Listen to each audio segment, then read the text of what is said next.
Hai, apa khabar? Saya khabar baik. Today we will add to our Malay vocabularies the colors. Color in Malay means warna. For plural, very easy, you just repeat the same word.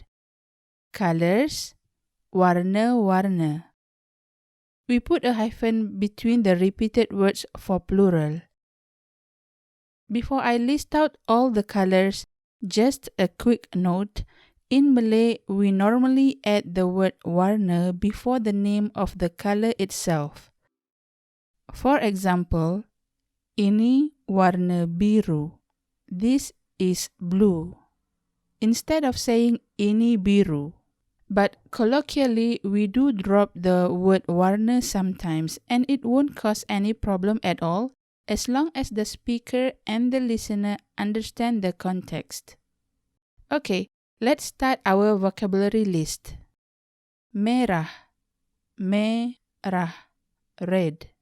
Baju warna merah, baju warna merah, red dress. Biru, biru, blue.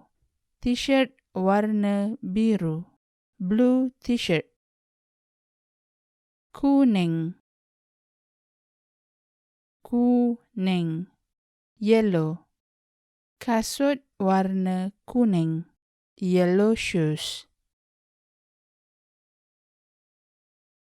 Hijau, hijau, green.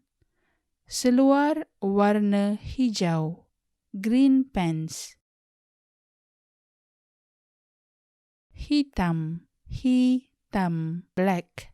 Kucing warna hitam, black cat.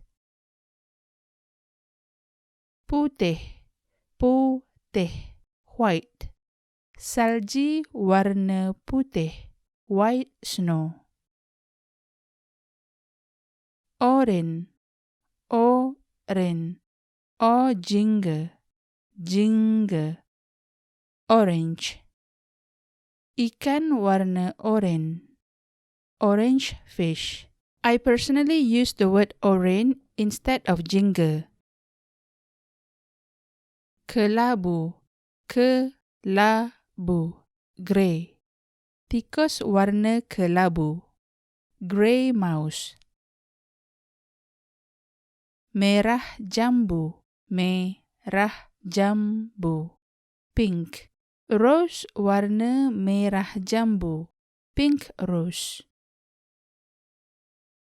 Ungu, ungu, purple. Rambut warna ungu, purple hair. Coklat, coklat, brown. Kerusi warna coklat, brown chair. For your information, there is another word for coklat in Malay.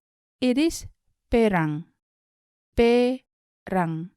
I personally use the word coklat more instead of perang. Watch out in pronouncing the first syllable. Pe like the English word pay, not per like the syllable per in person. If you pronounce it as perang, perang, it means war. To be on the safe side, use coklat as brown. Why take the risk when you already have the tastier option, coklat, right? How to say dark or light colors in Malay? Not that difficult. We will use the word tua to mean dark, tua, or muda, muda, to mean light, if it is paired with a color. However, tua and muda have another meaning too. Tua also means old and muda means young. Let's look at some examples. Merah tua, merah tua, dark red. Hijau tua, hijau tua, dark green. Merah muda, merah muda, light red. Hijau muda, hijau muda, light green. Well, sometimes we also want to say that something has the hue, tinge, or shade of a color, right? Very easy as well. Just remember this formula. Prefix ke plus the plural form of the color plus suffix an. Just like the examples below. Kemerah-merahan, kemerah-merahan, reddish. Kehijau-hijauan, kehijau-hijauan, greenish.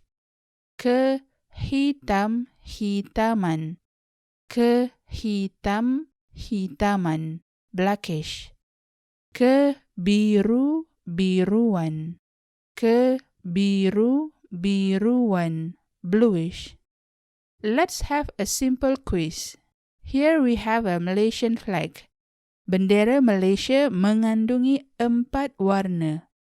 The flag of Malaysia is composed of 4 colors. Apakah warna-warna itu? What are the colors? Please write the answers in the comment section. Thanks for watching. If you like what you see today or learn something new, make sure you like and share the video for other people to learn from it. And don't forget to subscribe to my channel to see more videos like this. Thanks for watching and see you next time. Sampai jumpa lagi.